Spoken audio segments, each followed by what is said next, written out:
Hi guys, for today's video, ubanin na po ko sa ako ang Adi and my life. So for today's video guys, magluluto po tayo ng talong. Kasi yung kasama ko sa trabahoan is binigyan niya ako ng maraming talong kasi may farm sila. So ito guys, lulutuin ko ngayon. Lahat na ng talong niluto ko guys. So ito yung natin menu, diba? First natin lulutuin yung adobong talong. So magsasahog lang tayo nito ng century tuna at saka may sili din tayo para mas maanghang siya kasi wala akong anghang na century tuna. So kaya ito na lang nilagyan ko ng sili. At dito naman sa labas, nagpaihaw ako ng talong.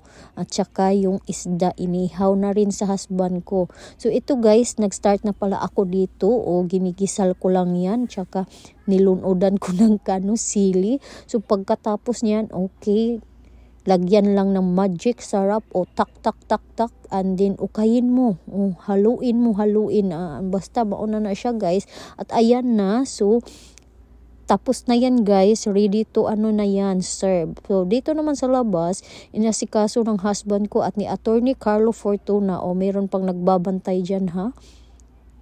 Binabantayan ang aming sinugbang talong. So ito na guys, ready na nagpatikim-tikim pa ako diyan, diba? Perfect talaga. So ito yung sinugbang talong. So kunin natin yung balat para gawin natin tong tortang talong. So dito naman may isda pa siyang inihaw. So ito binabalatan na ng kasama ko dito.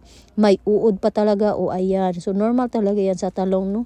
So kinuha naman namin yun, yung uod. So ito, para sa tortang talong, nagbiyak lang tayo ng 3 itlog, tsaka niligyan ng magic sarap, bombay, at tsaka tamatis. So pagkatapos niyan, so isa-isa na natin dinidip, at tsaka ilagay na dito sa mantika, sa mainit na mantika. Diba? So pagkatapos niyan, madali lang naman yun maluto. So pagkatapos mag golden brown na yan, okay, haunin na yan. Haunin ba? Basta kunin mo na yan para hindi mapagod.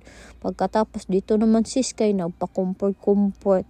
Parang lugi siya guys kasi hindi siya pwede sa talong. Pero may isda naman. So hindi siya mag-alala, may ulam pa rin siya. Ito na yung ulam natin guys. Adobong talong, sinugbang isda, at saka tortang talong. Diba? Sa lahat ng mga gulay guys, ito talaga yung favorite ko. Mga talong-talong.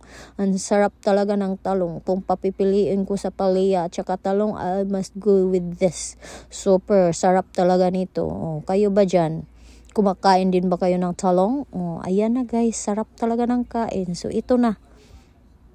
Nandito na tayo sa best part. So Duri na lang kutob guys, hanggang sa muli, hanggang sa susunod kong content. See you in my next vlog. Bye-bye!